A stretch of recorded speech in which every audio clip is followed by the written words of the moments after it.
Olá, meus queridos, todos estão bem? Que bom! É bom estarmos aqui podendo tratar desses assuntos tão belos, né, que é a respeito de Deus, como Ele é, qual é a sua essência, como que Deus age, né, cuidando de nós, como Deus é fiel à sua verdade, como que a verdade e a fidelidade de Deus são gêmeas, andam sempre em conjunto, andam sempre junto, em comunhão. Elas se comunicam, uma auxilia a outra. Não que sejam fracas, mas no sentido que estão juntas enfrentando todas as dificuldades que nós causamos, e a fidelidade e a verdade de Deus derrama sobre nós a misericórdia. Isto é Deus. Ele é a própria verdade. Ele não tem verdade, ele é a verdade. Ele é a fidelidade. Nós vimos isso nos dois vídeos anteriores, né? E como que Deus coloca em prática esta fidelidade em nós, esta verdade e a fidelidade a nós, através dos pactos, né? Do acordo que ele fez conosco de ser o nosso Salvador e Pai, e nós sermos seus filhos agradecidos. Também ele nos auxilia ao cumprir as suas promessas, ao manter as suas ameaças e também ao nos socorrer, porque nós sempre entramos, né, em caminhos difíceis, nós somos teimosos, é o pecado que habita em nós e deve ser vencido em nós. No vídeo de hoje, nós vamos estudar Deus praticando a verdade, praticando a fidelidade como Pai, Filho e Espírito Santo. Nós sabemos, né, estudamos há pouquíssimos vídeos atrás a respeito da Trindade, né? Então agora como que essas três pessoas da Trindade, que é um Deus só, como que elas agem com relação à verdade, com relação à fidelidade de Deus? Vamos lá. Então, em primeiro lugar, o Pai. O Pai. Deuteronômio 32. Deuteronômio 32, Moisés está se despedindo do povo. Moisés canta, né? E depois no 34 ele vai junto com Josué até o monte onde Moisés termina de subir o monte, é sepultado pelo Senhor, e Josué então encerra o livro de Deuteronômio escrevendo o capítulo 34. Mas ele está aqui no cântico, né, no capítulo 32, versículo 4, ele diz assim: Eis a rocha, suas obras são perfeitas, porque todos os seus caminhos são juízo. Deus é fidelidade e não há nele injustiça. É justo e reto. Colocando as essências de Deus, né? Então, Moisés canta para que o povo ouça quem Deus é. Deus é fidelidade e não há nele injustiça. É justo, é reto. Isaías capítulo 65. Isaías 65, versículo de número 16. Isaías 65, 16. Eu vou ler o 15 e o 16, tá ok? Deixarei o vosso nome aos meus eleitos por maldição. O Senhor Deus vos matará, e a seus servos chamará por outro nome. De sorte que, ou de maneira que, aquele que se abençoar na terra por Deus, que dirá amém, é que será abençoado. E aquele que jurar na terra por Deus, que dirá amém, é que jurará, porque já estão esquecidas as angústias passadas e estão escondidas dos meus olhos. A fidelidade do Pai faz parte do Pai. Ele troca a nossa personalidade, ele troca o nosso nome, ou seja, a personalidade. Aqui não é mudar Wagner para outro nome, mas ele troca aquilo que nos representa, ele troca a nossa vida. Isso se chama regeneração. Ele nos transforma. Salmo 89, é aquele salmo que é a fotografia da veracidade e da fidelidade de Deus. Salmo 89, versículo 14. 89, versículo 14. Justiça e direito são o fundamento do seu trono. Graça e verdade te precedem. A figura aqui é que os pés, o que mantém o reinado de Deus, o trono de Deus, é o fato dele ser justo e direito, e reto, né? Justo e direito. E o que precede Deus, vamos dizer assim, aqueles homens que passavam pela frente e tocavam a trombeta para o rei chegar, aqueles que avisam que Deus está chegando, são chamados de graça e verdade. Nós só aprendemos a respeito de Deus, só entendemos Deus, só passamos a amar a Deus porque a graça nos transforma e a verdade de Deus nos convence que Ele está chegando. Ele é graça, Ele é verdade. Como é lindo, né? Isso é a favor do Pai, o Pai maravilhoso. Salmo 146, versículo 6. 146, versículo 6. Que fez o céu e a terra, o mar e tudo que neles há, e mantém para sempre a sua fidelidade. Deus mantém, conserva a sua fidelidade. Salmo 85, versículo 10. Salmo 85, versículo 10. Encontraram-se a graça e a verdade, a justiça e a paz se beijaram. Que texto, né, tão belo, né, de Deus falando da convivência da essência de Deus, como funciona, digamos assim, como exemplo, como que funciona o organismo de Deus, né? Aqui é chamado de perdi o versículo, aqui. Aqui é chamado de graça, verdade, justiça e paz, a harmonia, a convivência desses atributos de Deus derramando suas misericórdias sobre nós. Estamos começando a entender um pouco mais o amor do nosso Pai Celestial. Segunda carta aos Coríntios, capítulo 1, versículo 20. Segunda carta aos Coríntios, capítulo 1, versículo 20.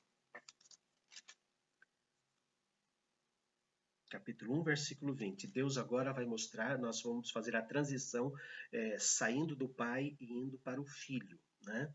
Então diz assim, porque quantas são as promessas de Deus, tantas tem nele o sim, porquanto também por ele é o amém para a glória de Deus por nosso intermédio. Está falando da transição, do cumprimento de suas promessas através do Senhor Jesus. Porque quantas são as promessas de Deus, tantas tem nele o sim, ou seja, o cumprimento. Porquanto também por ele é o amém, para a glória de Deus, por nosso intermédio. Tudo que acontece por nós é o amém de Deus. Ele disse amém, assim seja. Que se faça e vejam em Jesus o meu alfa e ômega, o meu princípio e fim, o meu amém final, assim seja eternamente a salvação. Vamos entrar agora na personificação do Filho. Evangelho escrito por João, capítulo 1. Evangelho escrito por João, capítulo 1. Evangelho escrito por João, capítulo 1, versículo 14. E o Verbo se fez carne e habitou entre nós, cheio de graça e de verdade. E vimos a sua glória, sua majestade, seu brilho, glória como do unigênito do Pai. Jesus é a encarnação do Pai. É o Pai feito gente, é o Pai feito homem, para sofrer pelos homens, para salvar os homens. Então, a verdade de Deus é que Ele ama de tal maneira o ser humano, ele ama de tal maneira os seus eleitos que ele verdadeiramente, por fidelidade a esse amor, a esta promessa que ele fez, ele se faz filho. Ele se faz Jesus. Jesus é a própria encarnação, materialização da verdade. Nós vemos isso lá em João 14, versículo 6, um texto tão conhecido, né? Respondeu-lhe Jesus: Eu sou o caminho e a verdade e a vida. Ninguém vem ao Pai senão por mim. Além dele falar que ele e o Pai são um, ele está dizendo que ele é a própria verdade de Deus feito gente. Nós vimos no início dos nossos estudos que Deus, a natureza de Deus, o organismo de Deus, digamos assim, de forma ilustrativa, é composto pela verdade. Ele é verdade, ele não tem a verdade, ele é a própria verdade. E Jesus é a encarnação dessa verdade. Capítulo 18 de João, versículo 37. 18, 37. Então lhe disse Pilatos: Logo tu és rei? Respondeu Jesus: Tu dizes que sou rei, e para isso nasci e para isso vim ao mundo, a fim de dar testemunho da verdade. Todo aquele que é da verdade, aquele que pertence à verdade, que é alvo do amor da verdade, que é Jesus, que é Deus, ouve a minha voz. Perguntou-lhe Pilatos: Que é a verdade? Tendo dito isto, voltou aos judeus e lhes disse: Eu não acho nele crime algum. Pilatos viu a verdade. Pilatos compreendeu a verdade. Ele viu que Jesus estava falando a verdade. Por isso que nós não podemos mandar Pilatos para o inferno. Não é? Nós não sabemos se esse texto está falando de uma conversão de Pilatos. Nós não temos mais informações sobre Pilatos, a não ser aquelas que estão na Bíblia. Nós chamamos sempre Pilatos de covarde, porque ele lavou as mãos. Mas o plano eterno era Jesus morrendo. Era Jesus indo para a cruz em nosso lugar. Mas nós vemos aqui uma coisa espetacular, Jesus dizendo: todo aquele que é da verdade, que pertence à verdade, ouve a minha voz. E Pilatos diz: o que é a verdade? E tendo falado isso, ele voltou aos judeus e disse: Eu não acho nele crime algum. Ele viu que Jesus era a verdade. Cristo é a própria verdade de Deus. Voltando algumas páginas para trás, no capítulo 14 de João, nós vamos ver a respeito do Espírito Santo. João 14, 17. Jesus, no versículo 16, fala que oraria, né, rogaria ao Pai, e o Pai mandaria outro Consolador a fim de que estivesse para sempre conosco. Né? Aí, versículo 17, o Espírito Santo, o Espírito da verdade, que o mundo não pode receber porque não o vê, não enxerga, nem o conhece. Vós o conheceis, o Espírito da verdade, o próprio Deus, o próprio Cristo. Porque ele habita convosco e estará em vós. Ele já está aqui, irmãos. Mas ele vai entrar em vocês. Por que vocês me seguem? Porque vocês sabem que eu sou a verdade. O Espírito Santo veio exatamente para provar essa verdade aos nossos olhos. Ele é a verdade junto com o Filho e junto com o Pai. Capítulo 15, versículo 26. Quando, porém, vier o Consolador, que eu vos enviarei da parte do Pai, o Espírito da verdade, que dele procede, esse dará testemunho de mim. Vai mostrar, o Espírito Santo é a ação de Deus, mostrando a verdade no nosso íntimo, no nosso coração. Capítulo 16, versículo 13. Quando vier, porém, o Espírito da verdade, ele vos guiará a toda a verdade. É o que nós estamos fazendo aqui. Eu simplesmente preparo o estudo, falo o estudo, mas quem vai pegar essas palavras do estudo e gravar no seu coração, e gravar na sua alma, gravar na sua mente, é o Espírito Santo. Vamos continuar lendo aqui, veja só. Quando vier, porém, o Espírito da verdade, ele vos guiará a toda a verdade, porque não falará por si mesmo, nem dirá tudo o que tiver ouvido, mas dirá tudo o que tiver ouvido e vos anunciará as coisas que hão de vir. Ele é fiel ao Pai. O Espírito Santo é aquele que comunica a verdade do Pai. Não aquele que faz as pessoas arrepiarem e ficarem salabalei. Nada disso. O texto diz que a função do Espírito Santo é nos convencer de que Cristo é a verdade, que Cristo é o Pai encarnado. E vejam aqui comigo, capítulo 17 de João, capítulo 17, versículo 3. E a vida eterna é esta. Dois pontos. Agora vem o que é a vida eterna, de uma maneira muito explícita. Não tem palavras duplas aqui. E a vida eterna é esta, que te conheçam a ti, o único Deus verdadeiro, e a Jesus Cristo a quem enviaste. É o Espírito Santo que faz isso conosco. Ele é a verdade absoluta. O Espírito Santo nos leva a compreender a verdade.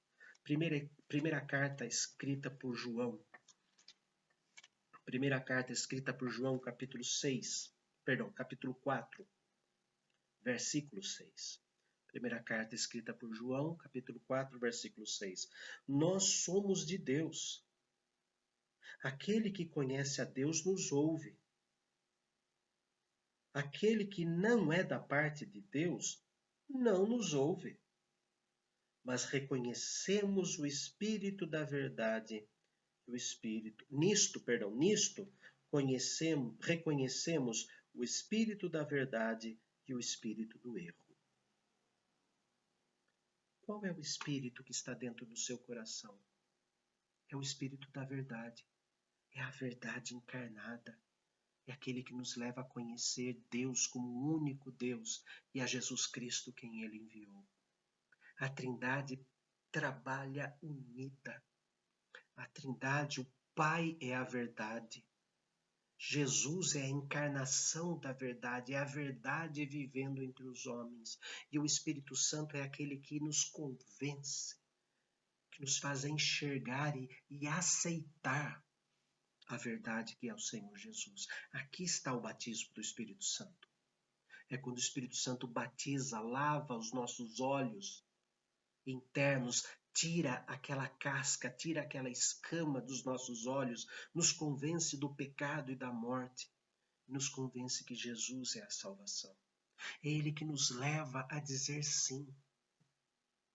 Evangelho de João, capítulo 6, versículos 44 e 45. Ninguém pode ver a Deus. Vamos abrir lá, que é mais fácil. Vamos ler juntos, porque é a palavra que fala. É a palavra que convence. João capítulo 6, versículos 44 e 45. Ninguém pode vir a mim se o Pai que me enviou não o trouxer. Então não existe salvação pelas obras, né? É pela graça. E eu ressuscitarei no último dia. Está escrito nos profetas, Isaías 54, 13. E serão todos ensinados por Deus. Ensinados. Qual é a função do Espírito Santo? Nos ensinar a verdade de Deus. Portanto, todo aquele que da parte do Pai, procede do Pai, tem ouvido e aprendido, inclusive o aprender, o entender, que é a ação do Espírito Santo, diz aqui, esse vem a mim. A ordem da salvação. Deus predestina, o Espírito Santo aplica, então aceitamos o Senhor Jesus. Porque nós, por nós mesmos, jamais aceitaríamos o querido Senhor Jesus. Então, a verdade na Trindade. A Trindade tem esta comunhão de nos levar à redenção, à santificação e à glorificação. Amanhã continuaremos e vamos estudar amanhã sobre a verdade e a fidelidade de Deus no trato do dia a dia, né, com o seu povo, com os escolhidos, com os salvos. Ó Pai bendito, nós agradecemos pela união da Trindade, pela comunhão do Pai, do Filho e do Espírito Santo, que é o único e verdadeiro Deus. em nos trazer, em nos revelar, em nos encaminhar, nos guiar, nos levar até a compreensão do pecado e da morte eterna e a compreensão da graça maravilhosa de Jesus. Nós somos gratos, ó Deus, porque a Trindade completa, o Senhor trabalha de maneira completa, nos levando também à santificação, através do Espírito Santo da verdade, que nos guia neste processo. Nós somos gratos porque o Senhor nos prometeu e nos dará a glorificação eterna. Isto é verdade e é a tua fidelidade que nos leva a crer nisso. Por Cristo Jesus. Amém. Deus abençoe, queridos, neste restante de dia e que amanhã possamos retornar para continuar estudando a verdade e a fidelidade do nosso Deus.